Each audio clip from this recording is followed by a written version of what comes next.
입니다. 네. 네. 지금 국민들은 비상계엄, 너무나 황당한 비상계엄에 전 국민이 놀랐고 또 지금 제2의 비상계엄이 이루어지지 않나 우려를 하고 있습니다. 그 관련해서 몇 가지 짧게 질문하겠습니다. 수방사령관님은 언제 이걸 알았습니까? 대통령님 TV로 성명을 내시기 전에 바로 한 10분 전 정도에 장관님부터 전화가 왔습니다.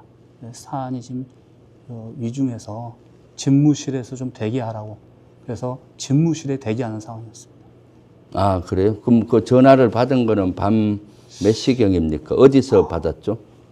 좀 제 집에서, 네. 방에서, 자택에서 받았습니다. 아, 집에 쉬고 있다가 장관 전화를 받고 네. 긴급 사항이 있으니까 출동하라. 아닙니다. 집무실에서 네. 위치하고 있어라. 집무실에 위치하라. 예. 그땐 비상계엄이라는 단어는 쓰지 않았고요. 네. 네. 그리고 집무실로 갔겠네요. 네. 가서 비상계엄이라는 사항은 어떻게 알았습니까? 저는 그때 이제 사안이 심각한 상황이 있다고 해서 YTN을 사무실에 YTN을 틀어놓고 있는데 갑작스럽게 대통령께서 긴급 담화를 하시는 마지막 가운데서 동시에 제가 봤습니다. 아, TV를 보고 아셨다? 네네. 그래서 지통제를 받고 그러면 명령은 언제 수령했습니까? 주요 지휘관 회의 BTC를 시작을 그렇죠. 했는데 그렇게 하면 주요 지휘관 하상회의를 먼저 시작했잖아요. 네. 거기서 임무를 준 모양이죠, 장관. 아닙니다. 긴급한 상황에서 네. 수방사령관은 먼저 네. 자리를 떠서 출동을 해라 네. 하셔서 제가 나오는데 어디로 출동하라고 지시? 거기서는 말씀하시고 네. 별도 임무가 있다 이렇게 하셔서 나왔는데 이제 다시 폰으로 연락이 오셔서 국회로 가라고 이렇게 하셨습니다. 국회로? 네. 그럼 특임단을 보내라고 임무를 줬습니까? 그런 구체적인 건 아시고 네. 국회로만 가셨는데 네. 저희는 수방사가 서울에 있는 국가중요시설을 담당하고 있기 때문에 국회도 국가중요시설입니다. 네. 그래서 사실은 그때 운영할 수 있는 부대는 항상 비상대기하고 있는 우리 이번에 있는 3호 특임부대였습니다. 특임부대에게 임무를 줬다고 예. 하셨죠. 그럼 보내면서 임무를 준 것은 뭡니까? 보내면서 임무 준 거는 딴 거 없었고 네. 너무 시간이 없었기 때문에 그때 일경비단장 또 우리 참모장 저가 이 상황에서 가서 무엇을 해야 되는가 했을 때 제일 중요한 것은 서울 시민의 안전, 네. 다치는 거라든가 무슨 일 있으면 안 되고 그 다음에 우리 출동한 장병들이 다쳐서는 안 된다. 그래서 그러기 위해서는 장병들 서로 챙겨가지고 안전하게 해라. 그러면서 참모장이 저한테 건의했습니다. 그러면은 이 장비 중에 총기라든가 이런 것들은 휴대하지 않는 게 좋겠습니다. 라고 네. 얘기해서 타당하다 제가 얘기를 하고 그렇게 준비를 시켰습니다. 그러면 총을 놔두고 출동을 했습니까? 차량에 총기를 놔두고 병력이 하차해서 임무를 수행했습니까? 그리고 제가 사실 네. 나중에 현장에서 보니까 네. 병력들이 저희가 초동조치부대들은 기본적으로 들고 다니는 패키지가 있습니다. 그렇죠. 총하고 다 예. 휴대하죠. 총기를 들고 갔고 그 다음에 총은 탄약은 이제 안 가져가고 공포탄을 네. 대신해서 갔는데 제가 현장에서 먼저 보고 너무 상황이 사람들이 많았습니다. 그래서 총기는 차에다 다 내려두고 빈몸으로 내려서 임무를 수행해라 이렇게 임무했습니다. 네. 그럼 총기는 차량에 놔둔 상태에서 빈몸으로 내렸다. 그때 임무 준 거 있습니까? 그때도 역시 제일 중요했던 것은 시민들 안전 지키고 그 다음에 장병들 임무 잘해라. 그렇게 잘해라가 표현 다 기억이 안 나는데 가서 원래 저희 기본 임무가 국가중요시설에 대한 경계입니다. 외부로부터 들어오는 것을 통제를 하고 신원 확보를 하는 게 유사시의 임무입니다. 그리고 본청으로 간 걸로 알고 있는데요. 본청. 근데 그런 임무가 있지 않았기 때문에 네. 저희는 본청 외곽에 있었습니다. 본청 외곽 경계를 담당했다. 근데 그 인원도 너무 사람이 많아서 네. 인원 중에 한 40여 명 정도밖에 못 탔고 나머지는 것까지도 가지 못한 상황이었습니다. 총 출동 병력은 어느 정도 규모였습니까? 맨 처음은 한 40여 명이 출동했고 네. 그게 가장 기본 준비된 부대였기 때문에 나머지는 축차적으로 왔는데 전체적으로 보니까 나중에 한 110여 명 정도가 현장에 있었고 그다음에 그 국회 그 본청엔 한 40여 명이 외곽에 있었습니다. 네. 그때 실제 가서 임무를 수행하면서 그 사령관님은 현장에 먼저 도착하셨습니까? 예. 아니면 언제 갔었습니까? 아닙니다. 저 병력들이 소집되는 시간이 꽤 걸립니다. 아, 그렇죠. 퇴근한 상태니까. 그렇죠. 갑자기 했으니까. 네. 근데 긴박한 상황이었고, 그다음에 제가 그때 생각했을 때는 지금 무슨 상황인지 모르기 때문에 현장에서 평가를 해야 되는데, 그래서 제가 먼저 가서 봐야겠다 해서 갔습니다. 가서 보니까 어떻게 판단했습니까? 가서 보니까 너무 사람이 많았고, 특히 경찰, 또 시민, 그다음에 누가 누군지 모르는 상태였기 때문에 아, 이건 되게 잘못하면 오해도 하고 문제가 될 수 있겠다라고 생각을 많이 했습니다. 네. 그렇게 해서 총기를 차에 놔두고 하차해라. 그리고 본청 경계를 서라. 이런 임무를 줬다는 얘기입니까? 예, 출입하는 사람들 네. 확인하라고 했습니다. 박 의원님 이쪽으로 좀 오세요. 네. 이쪽 옆에 좀 앉아주세요. 옆으로. 그리고 작전간에 현장에 있었으니까 주로 장관의 지시를 받았습니까? 계엄사령관의 지시를 받았습니까? 맨 처음에는 출동할 때는 장관님 지시를 받았습니다. 네. 그리고 현장에서 이제 계엄사령관님이 이제 육군 참모총장님인 걸 알고 이제 전화 보고를 드리려고 했는데 너무 바쁘시더라고요. 전화가 안 되셨고 한 번 전화 오셔서 저희 상황을 물어보셨습니다. 그래서 방금 말씀드린 것처럼 굉장히 복잡하고 그래서 저희가 총기 휴대 안 하고 또 여러 가지 장비들을 다 갖고 오지 않게끔 했습니다. 맨몸으로 들어갔습니다. 했더니 참모총장님께서 잘하셨어 이렇게 얘기하셨습니다. 아, 사람이 많으니까 안전을 고려해서 총기는 차에 놔두고 네. 갔다고 했더니 계엄사령관은 잘했다라고. 예, 그러니까 평소하신 표현이 있습니다. 오케이 굿 이렇게 말씀하신 것 같습니다. 오케이 굿. 근데 그 제가 기억이 다 잘 안 납니다. 네, 그렇죠. 그런 하여튼 그런 걸 동의한 거고요. 그 작전 중간에 윤석열 대통령으로부터 지시나 전화를 받은 적은 있습니까? 한 차례 정도 오셨는데, 한 번. 예, 네, 지금 기억에 지금 다 정신이 하나도 없습니다. 네. 그때 전화가 너무 많아가지고, 근데 오셔서 똑같은 걸 물어보셨습니다. 어떤 걸 물어보죠? 거기 상황이 어떠냐? 네. 그래서 똑같은 얘기를 했습니다. 굉장히 이제 복잡하고, 우리 인원이 이동할 수도 없다. 그랬더니 가만히 들어보시다가 알겠다고 하시고 더 전화 끊으셨습니다. 그러니까 그때가 언제쯤입니까? 계엄이 선포되고 한 12시경. 예, 그 정도 12시에서 12시 반 정도? 12시 정도가 될 것 같습니다. 네. 그러면은 그 수방사 병력들은 건물 안에는 투입되지 않고 본청 건물 외곽에 있었단 말이죠. 네네. 네. 그리고 국회에서 계엄 해제 결의안이 01시 02분쯤 통과했는데 네. 그 이후에 수방사 병력도 철수를 한 걸로 아는데 그건 사령관님 결심입니까? 어떻게 해서 철수를 하게 된 겁니까? 처음에는 네. 보고가 들어왔습니다. 그 현장에 있던 간부가. 네. 근데 지금 우리 특전사 인원들이 정리를 해서 철수를 합니다. 특전사 철수하고 있다. 예. 네. 그때는 저도 이제 네. 그 유튜브를 보고 있었기 때문에 네. 그 피해장님이 가결하시고 네. 그걸 하신 걸 제가 봤기 때문에 네. 그렇겠구나 해서 네. 저희는 이제 차량으로 왔기 때문에 다시 나오면 네. 또 시민들이 너무 많아서 네. 좀 어떤 또 안 좋은 일이 있을 수 있을 것 같아서 그러면 저 특전사 팀들과 같이 이동해라. 그쪽 가는 쪽으로. 네. 그렇게만 1차적으로 철수를 지시했고요. 네. 그렇게 했고 나중에 보니까 거기 있다가 이제 다시 차량으로 와서 안전 인원 장비 이상 없는 거 다 보고 차에 타서 복귀시켰습니다. 그러면 계엄 해제 결의안이 되면서 네. 특전사가 철수하는 걸 보고 같이 철수했다. 보고가 와서 보고 와서 승인해주고 다 같이 승인했고, 나오겠습니다. 예. 그거는 상급 부대에서는 혹시 보고했다든가 지시받은 건 있습니까? 철수에 관계된 거는? 근데 얼마 안 돼서 위에서도 연락이 와서 철수를 승인하는 걸로 그렇게 왔기 때문에 제가 보고 드렸다기보다는 임무를 받은 것 같습니다. 그럼 사항계통으로 철수하라고 네네. 했습니까? 사령관님이 장관이나 계엄사령관한테 전화를 받은 건 아니고요. 네, 직접 받지는 않았습니다. 네. 그리고 해서 철수를 하게 됐다. 네. 처음에 비상계엄 선포가 돼서 출동하라고 할 때 이거는 위헌적이고 헌법에 위반된다는 거에서 이것은 거절해야 되겠다는 생각은 안 했었습니까? 맨 처음에는 좀 약간 이상한 느낌은 있었습니다. 네. 좀 우려되는 느낌이 있었지만 당시 대통령님 대국민 선언 성명하시는 걸 보고 굉장히 위중하다는 저는 생각을 했고 그 다음에 이어서 계엄 선포가 되면서 저도 굉장히 긴박하고 엄중하구나 이 생각을 하면서 그 포고령에 의해서 움직였습니다. 네. 포고령은 뭘로 받았습니까? 저희 또 스마트폰 스마트폰으로 받았고요. 기급했었습니다. 예. 네.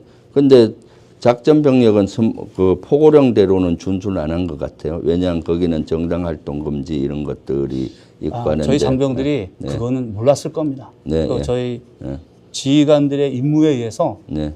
그 당시 때 받은 상황은 국민들 조심시키고 안전하게 하고 너희들 몸 지키고. 근데 저는 사실 그때 제일 큰 게 그 병력들이 이런 큰 일에 출동할 때 부모님들도 보신다고 저는 생각했습니다. 네. 그래서 부모님들이 봤을 때 나중에 우리 아들이 참 장한 일을 하겠다라는 그런 결과가 있어야 된다고 생각했기 때문에 결론적으로는 우리 장병들도 국민이고 또 우리 또 거기 있는 현장에 있는 시민들도 국민이고 그래서 그걸 제일 우선시했습니다. 장한 일이라는 표현은 적절하지 않는 것 같고요. 네. 내란인데 어떻게 장하게 보겠습니까? 네. 대신 국민과 충돌을 방지하면서 안전을 지켜내는 것이 장한 것인데 그 출동에서 명령에 의해서 어쩔 수 없이 출동을 한 것 같은데 하여튼 출동 자체도 그것은 아주 잘못된 겁니다. 그런 사령관님이 판단을 해야 되는 거고 그렇지만 출동해서는 총기를 차량에 놓고 절대 있는 행동을 한 것은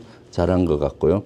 그럼 지금 사실 우리 국민들은 또 우려하고 있습니다. 윤석열 대통령이 그대로 자리를 지키고 있기 때문에 제2의 비상계엄 또 다른 행동을 하지 않을까라는 생각하는데 다시 이런 비상계엄의 임무로 비슷한 걸 준다면 사령관님 어떻게 하시겠습니까? 절대 그럴 일 없을 것입니다. 절대 그럴 일 없다는 것이 안 한다는 얘기입니다. 합리적인 명령이 아니면 안 따르겠다. 위법한 명령은 따르지 않겠다. 그 얘기입니까? 네. 그걸 좀 힘주어서 우리 그 국민들께 말씀해 주시면 좋겠습니다. 우리 국민 여러분 이번 일로 많이 심려하셨을 텐데 먼저 우리 수방사 장병들의 부모님들께 다시 한번 참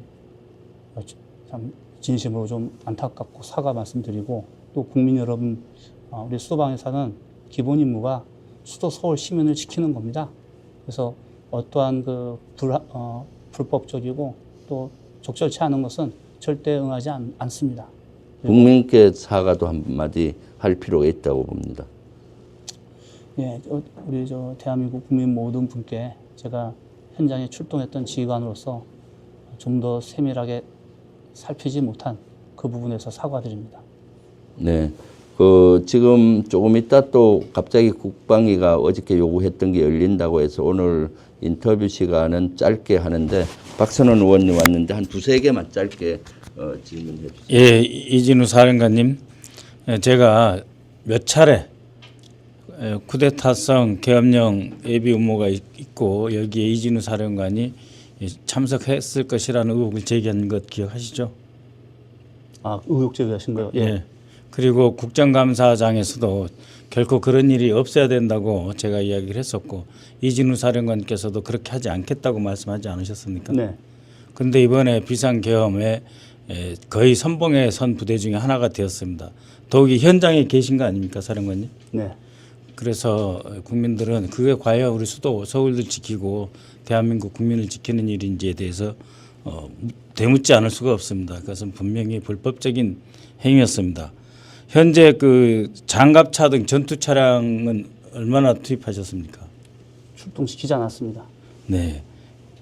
장갑차 등 일체 출동시키지 않았단 말씀이십니까? 네. 지금 이제 방금 전에 국방 차관 장관 직무 대리도 발표를 했습니다만 이 문제에 대해서 수사에 협조하겠다고 했습니다. 그래서 매우 중요한 순간입니다, 사령관님. 저희가 와서 이렇게 묻고 하는 것은 항의 측면도 있지만 사실을 확인함과 아울러서 사령관님께서 일종의 소명하실 기회가 되는 것도 있습니다. 그래서 네. 사실 좀 말씀해 주시면 고맙겠고요. 그 SDT 부대, 군사경찰 특수임무대가 가서 임무가 뭐였죠? 체포하는 거 아니었습니까? 그런 일은 있을 수가 없었어요. 군사경찰 특수임무대 군사경찰 말씀이시죠? 네, 파견 같이 하셨잖아요. 지휘하셨지 않습니까? 그게 최초 투입되는 초동조치 부대에 네. 포함된 인원들입니다. 그리고 방첩사하고 같이 현장에서 협력하였습니까? 아니면 방첩사 요원들을 전체 함께 사령관께서 지휘하셨습니까?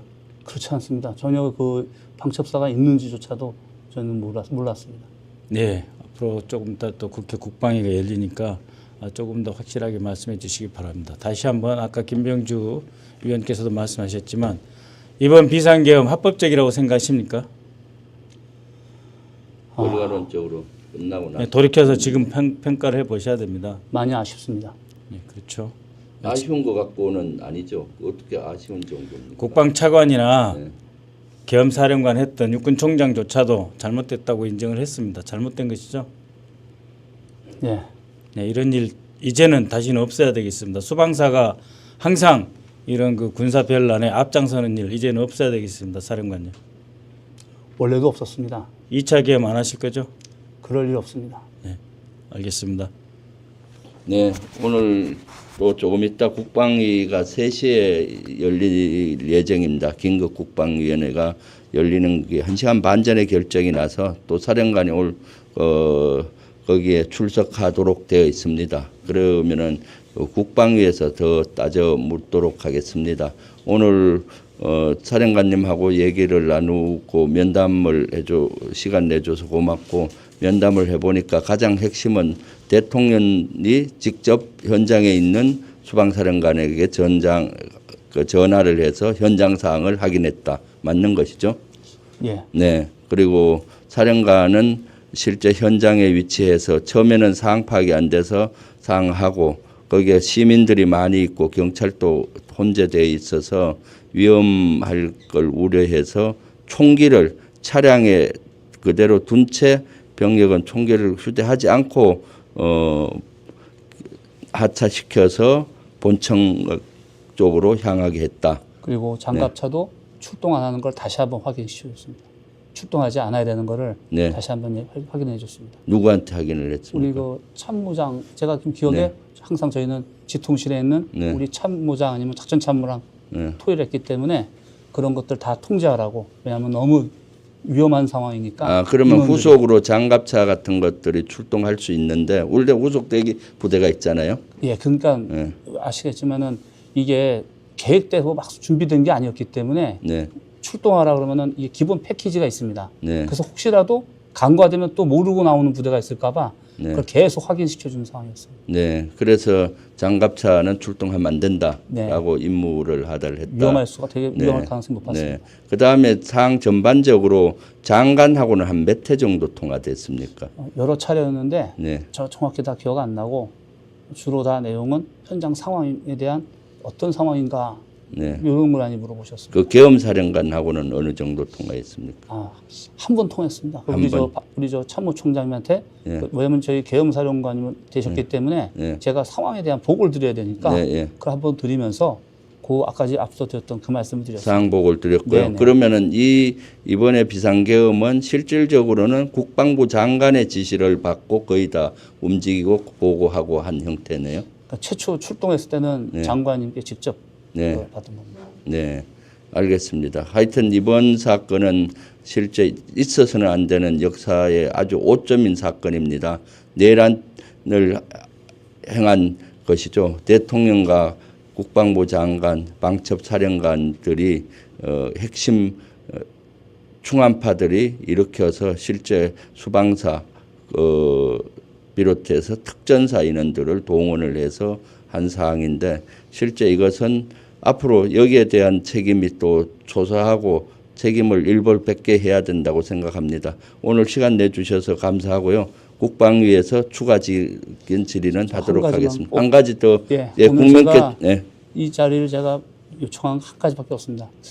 우리 그 장병들 투입됐는데 또 우리 저 간부들이 있습니다. 근데 그들은 하나도 이 상황이 어떻게 됐는지 모르고 출동했던 제가 우리 저 바로 밑에 있는 지휘관들한테도 일단 출동하라고 지시했기 때문에 그들은 정말 저 언론에서 말하는 그런 식으로 이렇게 저희 부하들을 바라보지 않았으면 좋겠습니다. 그것은 일단은 출동한 그 자체가 원죄가 됩니다. 사실은. 그래서 거기에 대해서는 깊게 반성하고 다시는 일어나지 않겠다는 사후 대책을 수립해야 된다고 봅니다. 네. 네. 네, 수방사는 대한민국의 가장 정예부대 중에 정예부대고 대한민국 수도를 최종적으로 그리고 가장 먼저 지키는 부대이고 우리 부대원들은 누구보다도 훌륭한 대한민국 국방의 간성입니다. 이들의 자존심과 미래에 대한 꿈까지 심리적으로 어떤 상처를 줬을지 사령관께서는 아마 상상도 못 하시는 것 같은데 이 장병들에 대한 위로도 한 말씀 해주세요. 이미 제가 우리 부하들에게 참 다시 한번 말씀드리면 정말 미안하고 또 한편으로는 또 가장 군인답게 행동했고 거기에는 정말 처음부터 끝까지 서울 시민의 안전을 지키고 전우들을 지키는 훌륭한 군인이었다. 이상입니다.